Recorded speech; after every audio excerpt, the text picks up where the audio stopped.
Alright, lean in close because this isn't some campfire story about a creepy graveyard. Have you ever stopped to think about what's really down there beneath our feet? Not just dirt and rocks, but what lies buried under layers of time, things we're not meant to touch, things that maybe should have stayed sleeping? Because out in the Arizona desert, we dug something up that wished it hadn't been disturbed, and now the whole world might pay the price. This story starts at a place that looks like nowhere and feels like the edge of the world. The Black Mesa Archaeological Dig Site, Navajo County, Arizona. Imagine sun-scorched earth stretching to the horizon, broken only by jagged mesas that claw at the sky. Cactus and scrub brush cling to life in the dry, thin air. Silence so profound it hums in your ears. That was Black Mesa. Except, in the summer of 23, it wasn't silent. It was alive with the clink of trowels, the whir of sifting screens, the murmur of voices, the sounds of our dig. We were a small team, maybe 15 of us in total. Led by Professor Armitage, a man obsessed with the pre-Anasazi cultures of the Southwest. He was a legend in the field, if a bit intense. Then there was me, Dr. Emily Carter, freshly minted PhD, eager to prove myself. Rounding out the core team were Mark Olson, the tech guy, perpetually fiddling with drones and ground-penetrating radar, and Maria Rodriguez, our expert in ancient pottery analysis, quiet and incredibly sharp. The rest were grad students, eager undergrads, and a few local Navajo guides who knew the land better than any of us. What made Black Mesa special? It wasn't just another ancient Pueblo site.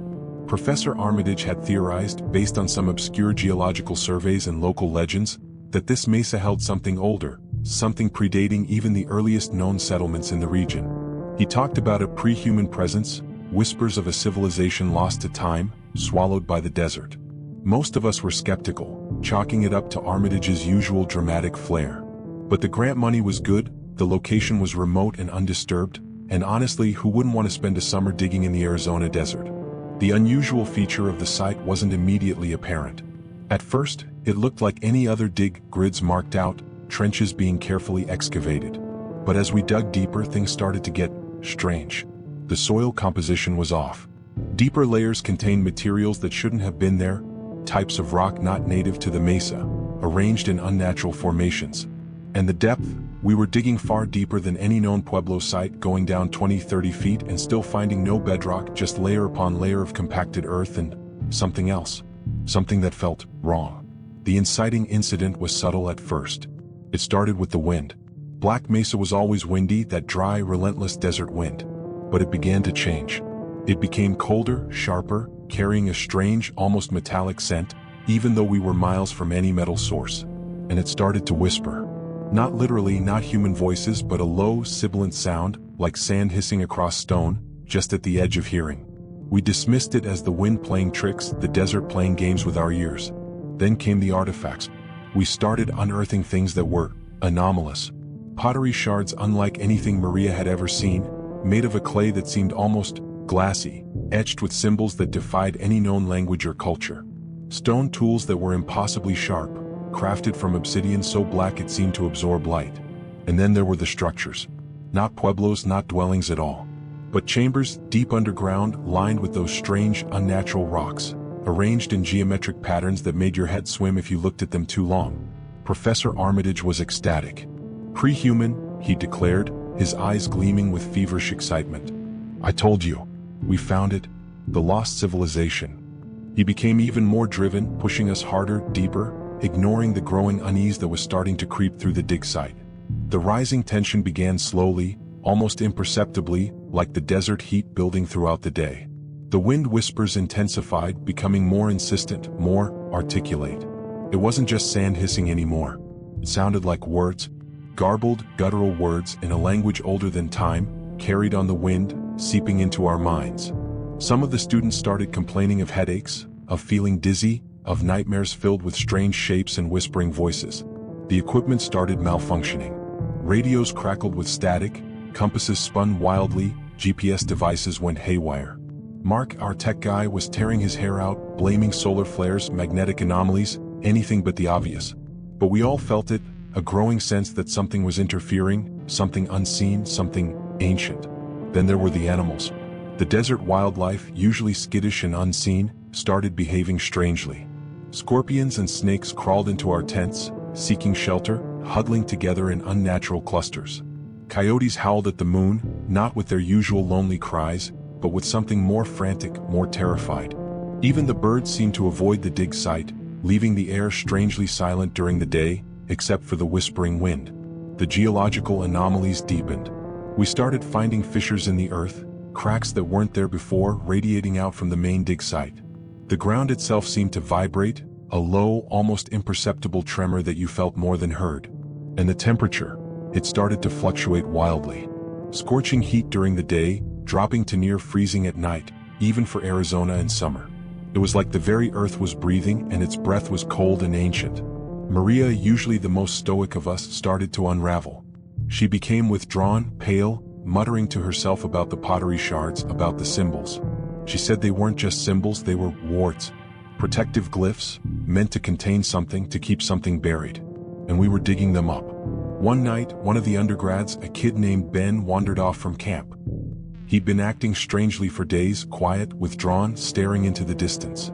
We found him at dawn, down in one of the deepest trenches, staring blankly at the rock wall, his eyes wide with terror. He was babbling incoherently about shadows, about voices, about something moving beneath the earth. He was catatonic for hours, and when he finally spoke, he couldn't remember anything, just a feeling of overwhelming dread. That was when I started to truly worry. This wasn't just a strange archaeological site. Something was wrong. Something ancient, something powerful, was being disturbed. And the whispers, they were getting clearer. No longer just garbled sounds, but fragments of words, of phrases, in a language that resonated deep within my bones, a language that felt familiar, yet utterly alien. Awake, rising, unbound. Professor Armitage, however, was beyond reason. He was obsessed, driven by a manic energy, convinced he was on the verge of the greatest archaeological discovery of all time. He dismissed our concerns, our fears, as fatigue, as stress, as desert madness. He pushed us to dig faster, deeper, to uncover the source of the anomalies, to reach the heart of the mystery. The climax arrived on the night of the blood moon. It was a lunar eclipse, the moon turning a deep, ominous red in the inky black desert sky. The wind was howling, a furious gale that tore at our tents, whipped sand into stinging clouds, and carried the whispers into a deafening roar. Rise, break free. We were all huddled in the main tent, the storm raging outside, the ground trembling beneath us. Suddenly, the lights flickered, died, plunging us into darkness, lit only by the eerie red glow of the eclipsed moon filtering through the canvas. Then the tremors intensified, becoming violent jolts, throwing us off our feet. The ground was heaving, cracking, splitting open. From the depths of the dig site, from the deepest chamber we had unearthed, a light began to emanate. Not a natural light, but a pulsating, sickly green glow, radiating outwards, illuminating the storm-racked landscape in an unholy light. The whispers became a deafening chorus, a cacophony of voices, not just in our ears but in our minds, tearing through our sanity. The tent ripped open, torn apart by the wind or something else, something unseen. We were exposed to the storm, to the red moon, to the pulsing green light emanating from the earth. And then we saw it. Or rather, we felt it. A presence, vast, ancient, terrible, rising from the depths. The ground buckled and cracked, the deepest trench collapsing inwards, revealing a gaping maw in the earth, a chasm opening up into darkness. And from that chasm, something began to emerge. Not in a physical form, not at first, but as a wave of energy, of pure, unadulterated chaos, washing over the dig site, over us. Reality itself seemed to warp and distort. The air shimmered, the ground undulated, the stars in the blood-red sky twisted into impossible patterns. Figures flickered at the edge of our vision, shapes that defied description, that shifted and changed, that were both there and not there. The ancient gods were stirring. Unbound. Professor Armitage, in his manic fervor, was the first to succumb. He ran towards the chasm, towards the pulsing green light, his eyes wide with a mad ecstasy. "Magnificent!" he screamed, his voice lost in the howling wind and the deafening whispers. "They're awake. They're finally awake." He plunged into the chasm, disappearing into the darkness, swallowed by the earth. The rest of us scattered, panicked, driven by primal terror. The ground continued to heave, the green light pulsed, the whispers roared. The ancient structures we had unearthed began to glow with that same sickly green light, pulsating in rhythm with the energy emanating from the chasm. The dig site was no longer just a site. It was an altar, a gateway. The twist came not in what was unleashed but in why. As I fled through the storm, stumbling blindly through the darkness, trying to escape the chaotic energy that was tearing apart reality, I finally understood the whispers. Not just the words but the meaning, the intent. Not unbound, returning, reclaiming, ours. The ancient gods weren't being unleashed. They were returning. They had been here all along, dormant, sleeping beneath the earth. And the dig site, the Black Mesa, it wasn't just the site of an ancient civilization. It was a place of power, a nexus point, a place where the veil between realities was thin. We hadn't unearthed them. We had unknowingly activated a beacon, a signal calling them back to this world. The artifacts, the structures, the symbols, they weren't wards to contain them. They were keys to awaken them. And Professor Armitage, in his blind ambition, had turned the key. As I ran, I looked back. The green light was spreading, pulsing outwards from Black Mesa, reaching towards the horizon, towards the world. The storm was intensifying, not just a desert gale anymore, but something elemental, something primal, reflecting the chaos being unleashed from below. And the whispers, they were no longer just whispers.